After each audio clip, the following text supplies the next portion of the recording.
Welcome to Eagle Harbor's Sustainability Outreach and Education Workshop Series, funded by Prince George's County, Maryland, Department of Environment under the Stormwater Stewardship Award Program and the Chesapeake Bay Trust.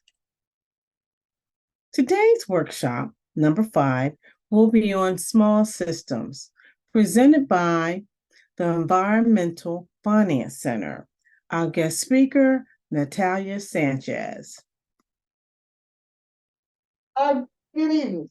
I remember this evening this time. Thank you for coming and for being online. This is our 5th workshop session for the Prince George County Stormwater Stewardship Grant Program that we received from the Chesapeake Bay Trust. And today, our guest visitor is going to be Natalia Sanchez from the University of Maryland Environmental Finance Center. So without further ado, I'm going to give it to Natalia. Sure. So today we're going to be talking about wastewater. So I know that there's a lot of different topics that have been covered and an additional topic will to be covered. But I know one of the big concerns I've been having conversations on and off with the town, at least around the beginning of the year in a few different ways. One of the big concerns is around septic systems and this desire to move from septic to some sort of centralized wastewater system. So today we're going to talk about let's maintain what we have. I have kind of 4 main things I want to talk about today. And I will keep an eye on.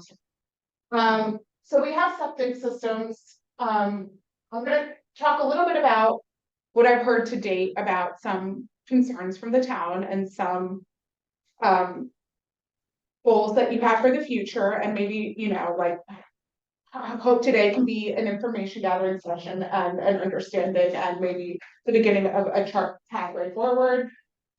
Because we have septic systems, I'm really briefly going to talk about best management practices for septic systems. If we're concerned about local water quality, making sure that our systems are working as efficiently as possible is important. I think that there's interest based on conversations I've had to date with some people in Eagle Harbor around maybe about doing a feasibility study on what it would take to get a centralized system versus having everyone be septic. So I'll talk a little bit about a project that we have that's just starting and how you guys can connect to it if that is of interest to the town, how we can get that process started. And then I just wanted to make sure I listen and understand and if we do decide to move down this feasibility study road, what are some of your top concerns? What are things you want to have incorporated? What are things that we should come prepared to discuss moving forward if this is a path that you choose to go down? So I know that in 2 of the prior sessions, you've talked, 2 of my colleagues, Randy Espinola came and talked about climate change. Mike Cunningham came out and talked about green teams and did a leadership training. So I don't want to talk about the Environmental Finance Center too much. I will be very brief.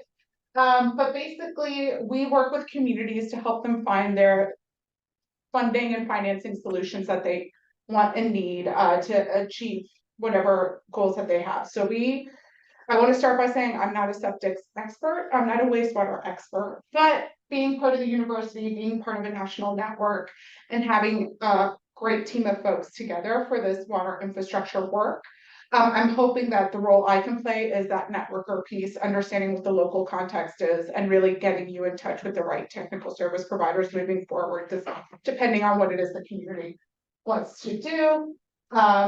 So that would fall under capacity building and training. We also do financial assessments for this, which this would cover, and then community outreach and facilitation. So we're kind of covering all 3 things here today. So I came back in March when the Tuxedo River Commission did a what they called a financing forum for the town. And what I heard, and I'm expect please correct me if I'm wrong, some things I heard about concerns around septic systems were Each house has an individual septic system. There's a requirement to have a double lot because of the drainage fields and the wells that are four. It's for the Oh. 6 months. So there's sizing concerns around having enough space around the drain fields that you need for your septic systems to work correctly, and them maybe being too close to wells, right? Not really having a clear understanding of, is everything, is there an interplay there that we're unaware of due to proximity, right? So I understood that was one of the big concerns.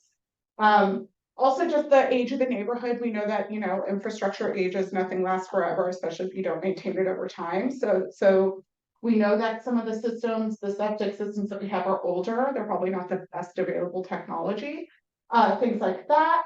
I already talked a little bit about lot size, and proximity to wells concerns. Obviously, you're right on the water, so we see some of the hard landscaping eroding away. And one of the important things about drain fields is the water has to drain, right? Is there enough porosity, or is the water table too high for septics to work as designed? And then just in general, concerns about Chalk Point being right up the street and any sort of contamination that could be causing. I think that's more a concern on like air quality, drinking water side of things, but these are just things that I heard that I think are worth pointing out to. And if I'm missing things at the end, please let me know. But that's kind of where I understand the community to be at right now. So, I think that there's a lot of interest in figuring out if we were to move away from septic, what would that look like? But understanding that we have septic now, so how can we best take care of the infrastructure that we have to keep water quality, to keep water nice and clean. So there are 4 main things that you should do with a septic system. Again, I want to just say I'm not an expert. I'm happy to go over them. I'm happy to answer questions as best I can. But I'm also happy to tap into networks and partners if I can't answer questions. But those 4 most important things are: you want to inspect and pump your system frequently. You want to use water efficiently. You want to properly dispose of waste, and you want to maintain your drain field. So the average household septic system should be inspected at least every 3 years by a septic service professional. And they typically are pumped, there's a whole bunch of different systems and technologies, but they're typically pumped out every 3 to 5 years. And there's several things that influence how often the pumping of the station needs to happen. One thing that's really recommended is that you keep a maintenance log. There is a link here to, it's called the National Onsite Wastewater Recycling Association, NAWRA. I don't know that acronym. I know we deal with a lot of acronyms, but there's a basic form that you can use as a starting point, but it's good to just have an idea of what's been done, when, who's done it, and are things working as expected after routine maintenance.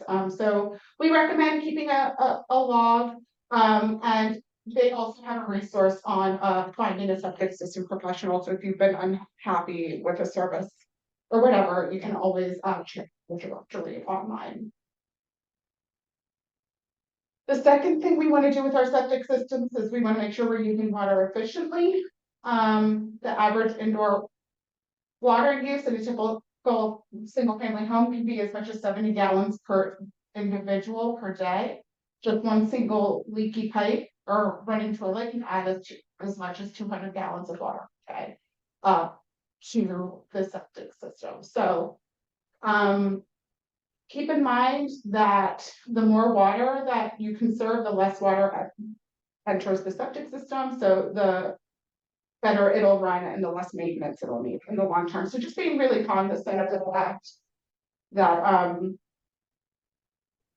that efficient water use is really important. And then there are a ton of washing systems, dishwasher, washing machines, dishwasher, different appliances that use water, there's the water sense program, so you can always look for things if you're at a point where you need to replace appliances, where you can find water efficient, toilets, faucets and aerators for shower heads, washing machines, and Energy Star appliances. So there are some things to consider when you're in the market for things. The third most important thing is, or the third important maintenance item is you want to properly dispose of your waste. Remember that toilets are trash cans. You don't want to put pharmaceuticals down there. You don't want to put grease down your garbage disposal. You don't want to put, my mother, God help me, she always wants to put eggshells and coffee grounds down my garbage disposal. And, you know, an easy rule of thumb is you really don't want to be flushing anything besides wipes and toilet paper in the septic systems, because that's what they're designed to handle. The rest of that should go into the trash can. And lastly, you want to maintain your drain field. Again, your drain field is what really removes the contaminants from the liquid that emerges from your septic tank. And it's really important not to compress it because it needs to be able to drain. So you don't want to park or drive over it. You don't want to compact that soil. You want to make sure that you don't have tree roots going where they don't need to be. And as much as possible, if you can turn downspouts and things away from the drain field so it can really just filter the water from the septic system, that's most ideal. We are the finance center, so I do feel the need to say that there is homeowner funding available through an organization called CIRCAP. They are one of our project partners that I will talk about in a minute.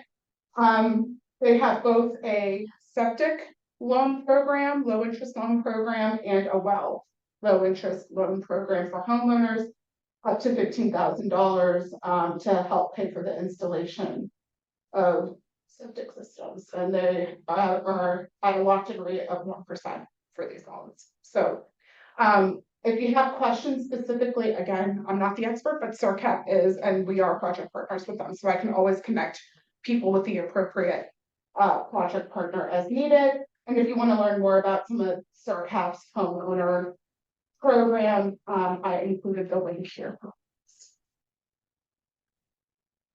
So I'm going to take a pause real quick. Any questions about septic overall before we jump into centralized? Yeah, I have a question. Okay, okay, Bruce. And I wanted to know what are some of the, you mentioned about maintaining the drain field, but what are some of the steps, you know, necessary to maintain the drain field? So that would be things like not parking on it or driving over it, because we don't want compaction of the soil. It's really important for it to be able to percolate. I'm going to go back to my slide here. Okay, so just that. We want to make sure that we're not planting inappropriate things too close to our drain fields. Okay. And we want to make sure that as much as possible, we want to be able to, if we have downspouts or things going to that area, to try and keep as much of that excess water away from the drain field as possible. Okay. So there's okay, yes. And what are the effects? Because I know I'm trying to find, what are the effects of putting too much water in your septic system? Because I know in the municipal system, the biggest thing that you worry about is getting a high water bill, right? Yeah, correct. So in the septic system, what's the biggest thing you worry about? Or having a lot of water going in? Two things. Well, it's just going to need maintenance more often. The more water you put into it, the more it gets filled with the solids, the more often it's going to need pumping. So I think it's just a quantity, you know, do you want to pump it every 3 to 5 years, or do you want to pump it every 1 to 2 years is a consideration. And then again, I just think in terms of different chemicals and things going into it, every system is designed differently, but understanding, you know, for washing machines and things like that, what could be some of the unintended consequences for that water going into the septic. I apologize, I don't Okay. I'm not an expert in that. Okay, so are you familiar with the difference between gray water? Because I know there are some things that like gray water, because I know on one point you were talking about, and the slides, you was talking about things you put down the drain. Mhm. And I'm just trying to be clear, gray water, does gray water go down into, I know in municipalities, they deal with gray water Yeah. and the regular water, but what about in the septic? Everything goes into your, So they don't, it's not gray water, everything goes. everything goes into your cell. Oh, Yeah, okay. so there's no connection to city water if you're on a septic system. Okay, So so everything is everything goes. everything goes. in there. Oh, okay. So that's where I'm trying to say it's the more that goes in there, the more often it's gonna need replacing. Okay. Anything online or anything else? Septic system. There's too much water running into your septic tank, it fills up, and sometimes it can It'll back, flow, yeah. yeah, and back into the house or whatever. Mhm. Yeah, and like you said before, you have to pump it out more often. Yeah, yeah. I know the newer systems, the more, so there's two things, newer systems are great, they're more mechanized, they can sense when a backup is gonna come and, at least warn you or shut it off or whatever. But because they're mechanized, there's more bits and pieces that could break, so depending on the type of system, you may wanna get it inspected less than every 3 to 5 years, even though you'll only need to pump it every 3 to 5 years, depending on how many people are using the system. So, but yeah, there's a ton of different variability in the types of systems out there. Okay, I have another question. Are you aware of any systems that they have currently that will allow like best management practices that will allow for smaller lots?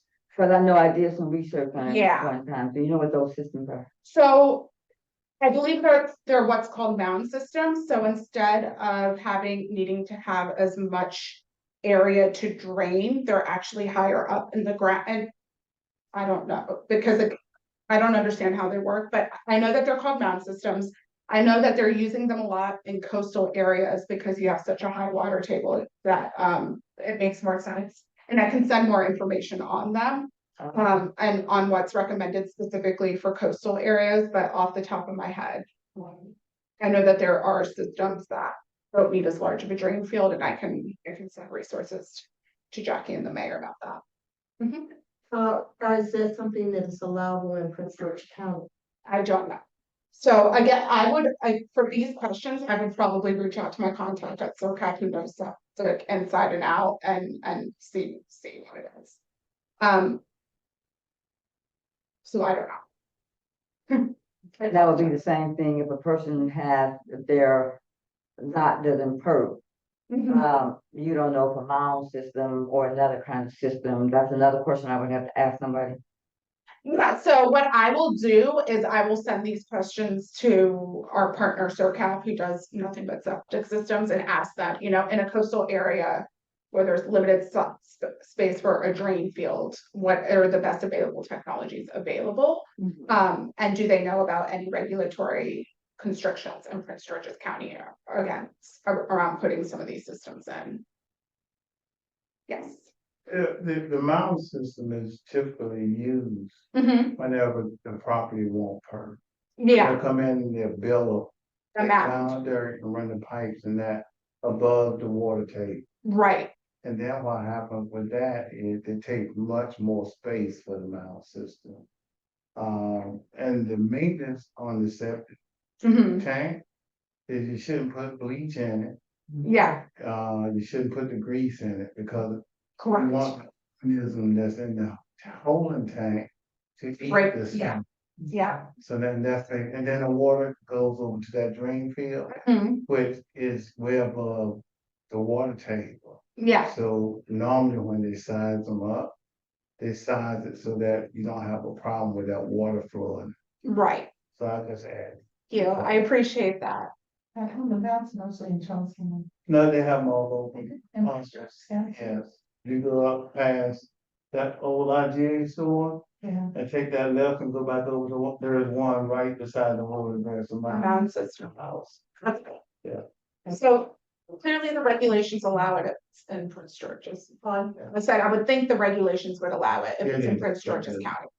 But like you said, if it requires more space, then it may not be the best fit. So I'll reach out to my people and figure out what they would recommend. I think they had offered a self-contained system at Mhm. one time, where you don't put anything back into the environment, but you have to have a lot more. And I think That's costly. yeah, having the service contracts to have that happen all the time. So if they can just let us know about all of the various systems. I can. That are available, for like if you have a high water table and it's not working. And if you have a small limited space on your lot, you know. Okay. Let me write this. I'm gonna write things down so that I question like, give me 1 second here. Natalia, I'll give them some. You got it? Okay. I'm so sorry. House babies in here. Grandmother, so I'll baby. Understood. Okay, type of community, maybe brain system. So that's what we're gonna get to. Yes. Oh, okay. So that's where we're going. I just wanted to start with how can we best care for what we have, and then what are our options moving forward if I'm interested in some other things. Okay. So I know you guys worked on a sustainability plan. And I know that there are 5 main goals. And I know that green economic development, one of the concerns I heard when I was back here in March is not having some sort of centralized system really limits the type of business that you can attract or that may want to come somewhere here. The overall vision of the town, and where you want to go. But it also, this issue also touches on the 5 other goals. So, it's really important that we don't look at things in silos, that we really think holistically about moving forward, what our vision is, how we want our, spaces and towns to be used, and think through all of the outcomes of that. So I think that this is a really important issue to get, especially for number 5, getting green economic development going on in and around the town. So like I said, I was here back in March. The Patuxent River Commission basically put together a financing forum.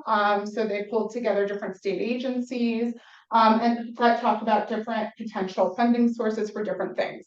Not all of them, or not even most of them, were around wastewater, which is what I'm here to talk about today, but drinking water came up and things like that. CERCAP, who I said were my septic friends and who I'm going to send these questions to, they came out and did a site visit sometime after March, but their site visit was mostly focused on the concern around potential pollution in well systems, and they were offering people were concerned about that. And then SIEGE, which is the Center for Community Engagement, Environmental Justice and Health at the University of Maryland School of Public Health, has also come out since that financing forum and offered to do some air quality monitoring around the town. So where those are, I'm not sure. I'm not leading any of those, but I know that things are happening and we want to be part of the ongoing discussion. I think what's really important is, we want to leverage each other's strengths if there's multiple people who could help. So just making sure we're really coordinated and talking amongst each other as different things are going on. So I think there's still, a lot of understanding of future needs that needs to happen. So again, back in March, it sounded like what was of most interest was looking into options available at Eagle Harbor to move from maybe away from the individualized septic systems towards a more centralized wastewater system. What would that look like? What needs to happen? Is there the potential to find funding to do a feasibility study to really understand what that whole process could look like? Does that sound like about where we landed? So Jackie, I apologize. This is the second time you're going to hear about this project today.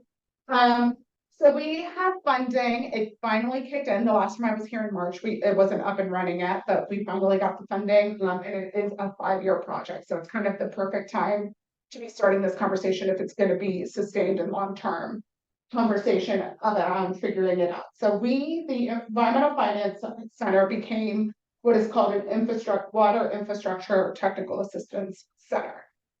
So what this slide is showing is you can see, so this is through the Environmental Protection Agency, the EPA. Basically, they have the country divided up into 10 different regions. We are in Region 3, the Mid-Atlantic, so that's Maryland, Pennsylvania, Delaware, DC, West Virginia, and Virginia. And we have funding specifically to help communities think about water infrastructure and to help communities specifically put applications together for funding around water infrastructure projects. So it seems kind of like the right opportunity since the federal government is throwing through the bipartisan infrastructure bill dollars, throwing about $55 billion into water infrastructure to take advantage of this once in a lifetime kind of funding opportunity available. So what we the beginning of is we want to provide direct technical assistance to communities. We want to help support communities take concrete steps towards accessing that infrastructure funding. And we want to help coordinate and collaborate to support effective delivery of technical assistance. But we have put together a team of people, and my job is really playing that coordinator piece to make sure that you're talking to the right person, work plans are put together for each community, and that progress is being made towards those work plans. So that the end goal here is really getting more communities applying for infrastructure money, right? Getting funding directly to communities. So our technical assistance providers, our team, can help, right? So we can help with planning and assessment, with project development, with partnerships and engagement, making sure everybody's talking to the right people with the funding and financing piece, that would be our piece, and then with program management overall. So depending on, we try and take a really individualized approach. So depending on what the local wants and needs are together and where we may start with a community because everyone's not starting at the same point, if that makes sense. So again, our end result, what we really want to do through this project is we want to have more communities access federal, state, and local funding and have the capacity to fund and finance quality and reliable projects as it relates to water infrastructure. So the EPA, in all its infinite wisdom, when they got their bipartisan infrastructure dollars, the path that they chose was to put that funding into existing programs because there's already a mechanism in place for that money to get spent down. However, they also realized that it's a difficult application process and that, communities need assistance to be able to check all the boxes you need to successfully tap into those dollars. So that's really the role we're here to play, is to help navigate connecting communities to those resources, whether it's working with us directly or whether it's partnering you with one of our other technical assistance providers to successful funding packages. So I talked about this already. We want to provide direct technical assistance to communities, so that's why I'm here today. We want to support communities take steps towards accessing the water infrastructure funding. We want to coordinate and collaborate. We realize we're not the best fit for everybody, so we want to make really specific with this funding is at least 40% of our funding needs to go to communities that are underserved. Each state has a different definition of what underserved means, but that a lot of the money is set aside specifically to work with communities who haven't accessed the funding sources before. And then we can do anything from deep dive, so multi-year feasibility study, to more light touch, maybe connecting you with people to get questions answered, if it's something, really straightforward. So usually those light touch are gonna be for like existing utilities. I think with a town like Eagle Harbor, we're looking at something more in the deep dive, and it would be a multi-year process of looking at the feasibility study of what, a centralized system could look like. And, you know, not just the funding to get the system in place, but what are the rates gonna have to be able to maintain it over time? Is that feasible? Like, what can we do to defer some of those costs and those things? So it would have to be a pretty long-term, look at things. So if you want to participate, there is an intake form, and basically what we would do is, we would look at the intake form, we would do whatever desktop research we can, and then we set up, a meeting, an introductory meeting to understand what are your local wants and needs, and determine what is the project team we have to put together, and then come up with a work plan to see what this really looks like moving forward, so that way we can measure, make sure we're moving along the process. So if Eagle Harbor wanted to participate in this program, Mr. Mayor, you would have to fill out an intake form, and then we would set up a call, to really understand local needs, once the context, and then, yeah, set up that work plan and figure out moving forward what that looks like. There's stop there. Any questions about yeah, that would happen? Yes. Oh, okay. Well, my question is, you mentioned that you were here in, March, discussing about, when you said that it was mentioned that people who wanted to get their individual wells tested. So since that was March, do you know what the holdup is of somebody coming down? Holdup was our point of contact left and didn't tell us that they left, so now we have a new point of contact at CERCAP. So if you fill out this intake form, and if drinking water, so this relates to both wastewater, drinking water, and stormwater. So if that is still an issue, then we will re-engage CERCAP, because they have somebody who can come out and do well testing. Yeah, that's definitely an issue. Yeah, we can definitely. Well, there were two concerns. One is we wanted to make sure we had testing kits that measured what would be coming out of Chalk Point, right? So we weren't sure exactly which contaminants, you know, there's really basic testing kits, but we weren't sure how helpful those would be. So Right. we're looking into what the specialized testing that needed to be done was. And then our point of contact left. But now they're restaffed, and we could, you know, have that dialogue. We facilitated the introduction, but we didn't know what happened after that point. So if this is something where we need, but we were not told that we needed, you know, like that we weren't managing that process, but we can moving forward. So yeah, if there's interest around drinking well testing, we can restart that conversation. Yes. Yeah, along the feasibility study there. Okay, what we have is, this is the most southern part of the county. And along with that, looking at that, and it hadn't crossed my mind until today when we were talking about all the money that was put there by the federal government now. Mm-hmm. Would it be feasible to look at, to have WSSC bring that service to this? So that's one thing we looked at. It would be like 8 to 10 miles, I think, to go to the nearest processing center. Yes, that could be part of the Right, but feasibility it would study. also serve people along the route True. coming, right? Mhm. So now, look at that in comparison to what it would cost to maintain and put. An individual, yeah. Individual, yes, for the Yeah. town. And that also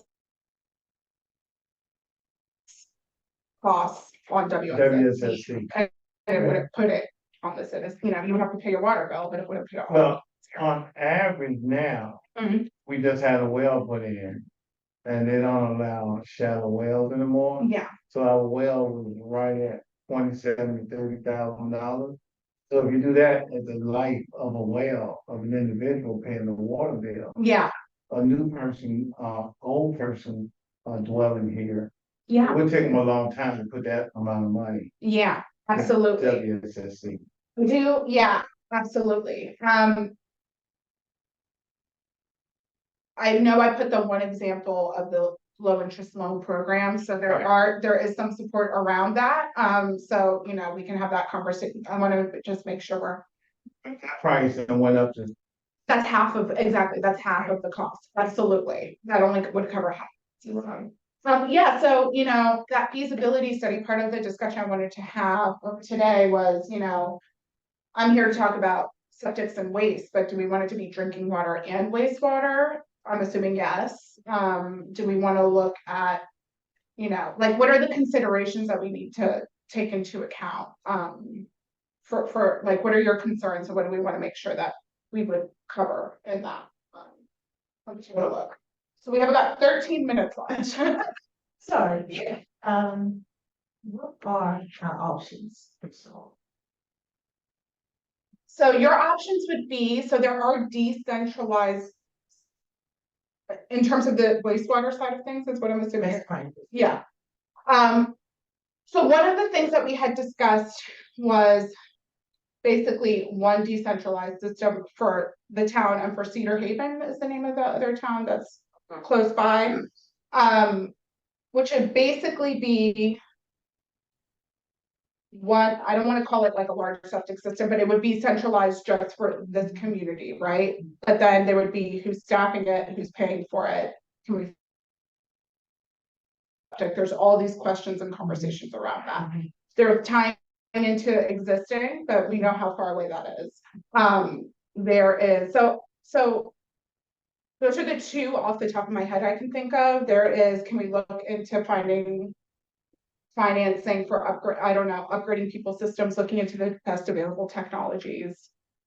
well, one big thing Yeah. is, okay, the requirement now is to have 6 lots to build, Right. which is 15,000 square feet. Okay. Okay, some homes may not have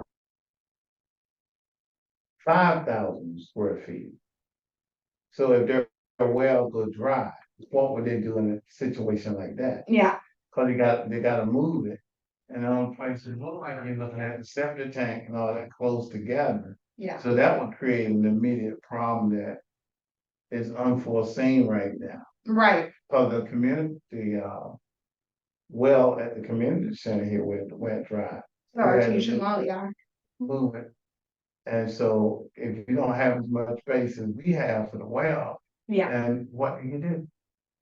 I think those are all the questions that I'm trying to get my head around now, so that when we, if we decide we want to do this, I think this feasibility study needs to look at all the different options and present you with them and let you guys decide of these different options, what are the mix of things that make sense, and then how do we fund and finance what makes the most sense there. Yes, Jackie. So Natalia, one of the first things that the town needs to do is, and the mayor needs to, after he talks to the commissioners and they agree, they need to contact the Environmental Finance Center. To fill out And they need to fill out that intake form is completed, then you can be able to start the discussion of doing a feasibility study. Correct. And then from my understanding, one of the things that you'll do with the feasibility study is have a community meeting to Absolutely. ensure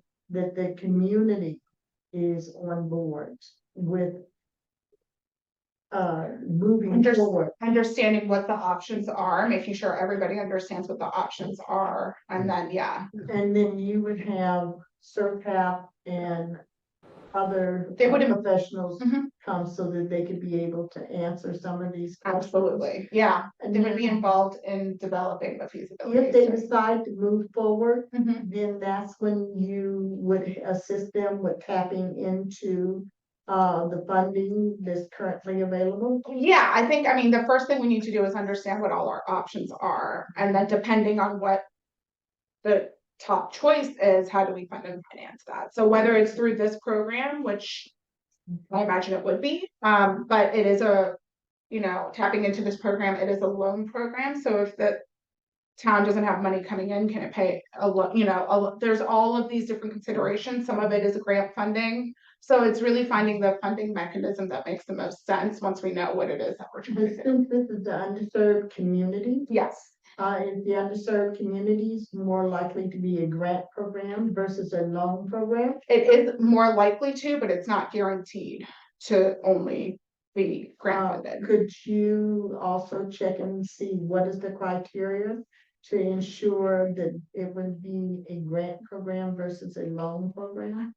I can, so I know. Yes. Yes, I can do that. Based on the last that I heard, and things are changing all the time, right? Last I heard, the projects that were gonna be funded were not like, regardless of if you were underserved or not underserved, would not be 100% grant funded. They would be much more covered by grant funding. If you're underserved than if you are not. But last I heard, at least some of it's gonna be have to be paid back. But we have to navigate that while we get there. And Michelle mentioned Mhm. during the third conversation that there's scoring that the state of Maryland has. Mhm. And if that scores, in my understanding of the scoring, say you found out that Chalk Point had some influence, then that would more than likely make Bump this you a priority. It would bump this up and make this a priority, where it would be more grant funding, or it would be totally grant funding. Yeah, which is why that testing would be so critical to being able to prove those connections. Okay. So the town has gone around and around Mhm. saying this year. Yes, Was it Amanda who moved to Florida? yeah, it is. And now Ricky Jones, I believe, is. Okay, at the new end. CERCAP. Yes, I spoke with him recently. Okay. I don't think there's a need for a delay to Get go that through the through. process of months and months, the town, this and that. If we're gonna move forward, we move forward and, you know, because it seems like there's gonna be a triangulation of approaches, because there's no definitive, because obviously eventually we're gonna need a system that can support commerce. Right, If we have commercial buildings in the town, if we have entertainment, venues in the town, it's obvious what we're gonna need. I mean, there's no other way around it. We can't do well and septic. We okay, just can't. I mean, that's antiquated. So to have a conversation about what is obvious, to me, that's that step can be avoided, that we need to move forward. so. Okay, I hear what And I think there's like other interests that would probably need to come aboard, maybe some developers, but if the town, the board of commissioners will control Mhm. kind of development, because they seem to be able to move the needle forward very quickly. as far as projects and getting infrastructure in place that is needed to move towns. Yep. To help them, Mayor, can I just say that the monies that they're talking about is monies that is given to municipalities, not to developers. So my suggestion would be for you to immediately start the intake process with Natalia, because a developer coming in is not going to be able to touch that by, what is it called? The The infrastructure. the 5% bill, infrastructure right. legislative Yeah. dollars. Then that is strictly money that goes to a local government. To public drinking. I totally Yeah. agree with Ms. Goodall. So, I'm glad the conversation I had, this eliminating the step of a long, protracted meeting with Tim. There's no other avenue. I mean, the road either turns one way or it turns the other. I mean, it's like. So you wanna connect to city water or find a. Well, a we would have to centralized start the system? process with you. Yeah, Yes, that's Yeah. the key, to start the Yeah. process with you. I hear what you're saying, yeah, so. Yes. I just want to add to that. Yeah. An old cliche, the country is not the country anymore. Right. I mean, although. You notice that driving, yeah, We soon will not be in the country, because this area is just growing, this whole southern narrow. absolutely. Southern, tip of Prince George's County. And what was a simpler best that- practice 50 years ago was no longer the best practice. If the town was developed now, it would not have been developed in this way, right? So, And plus, as the sanitation commissioner, Mhm. I also like to help, Yeah. the residents here that have the septics that not up to par. Help them along to, to get this, yeah. help everyone, Yeah. because we all into this together, so. Do you have, so so you're the sanitation, so I'm gonna send you what I hope will be helpful, which are, different funding, for homeowner know of, and then connect you with the people who know even more than I do.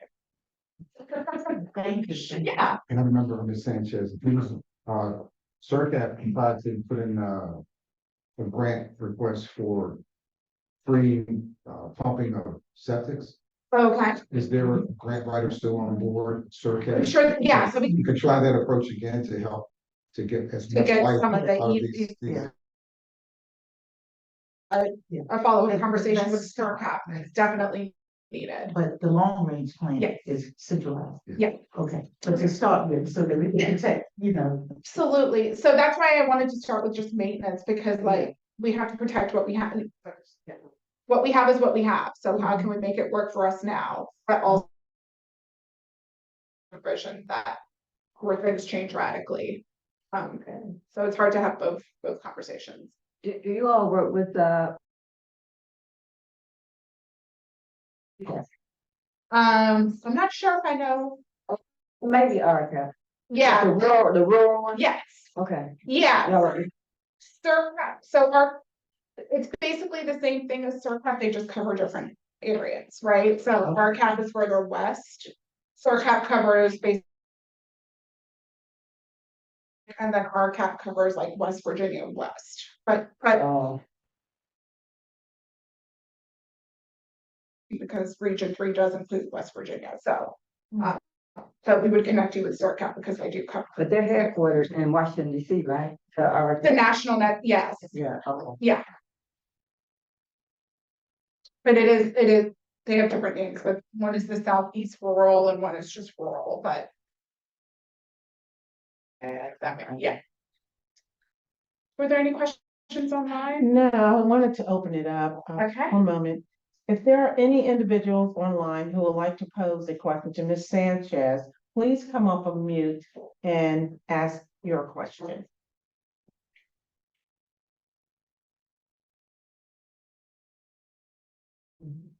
We'll give you 10 seconds. I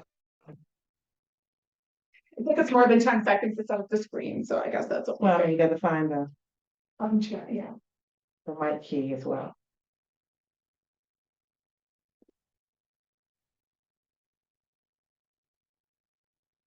So while we're waiting on their question, so as far as the well testing, you said that you were gonna pick up on that, the well testing or? Yeah, so what I can do is, Michelle was having that collaborative process. I'm 99% sure what she's gonna ask you to do is to fill out that intake form, so that way we can get all of these conversations started. So that really is what we show to our funders, saying like, we're working here. But yeah, so what we would do, yeah, I can refill as once we have that intake form.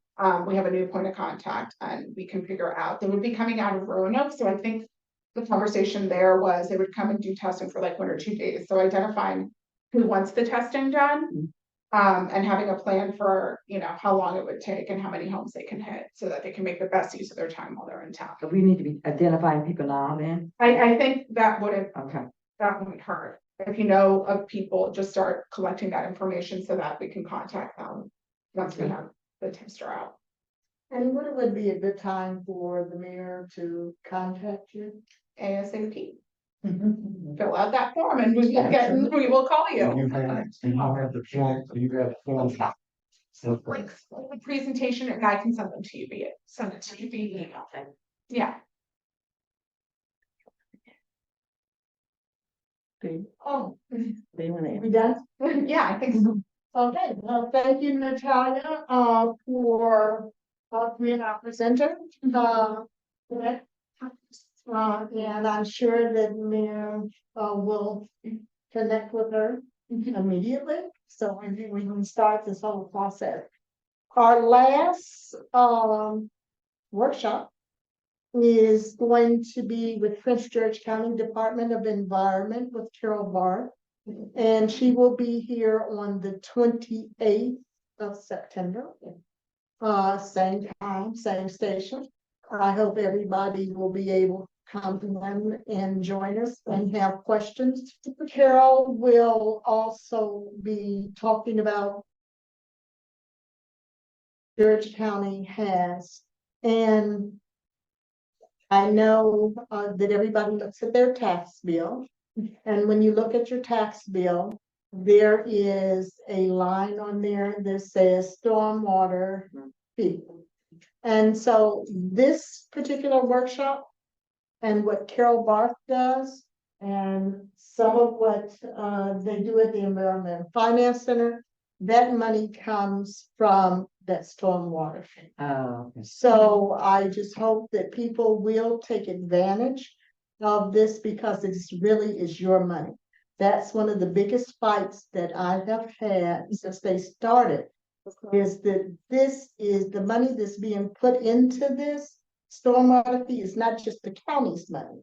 It is the money that should be coming back to the municipalities. Yeah. But the money can't come back to the municipalities and won't come back to the municipalities unless you ask for it. And I'm probably one of the few mayors that are left that know that all of the mayors signed the agreement to give your money to the county to manage.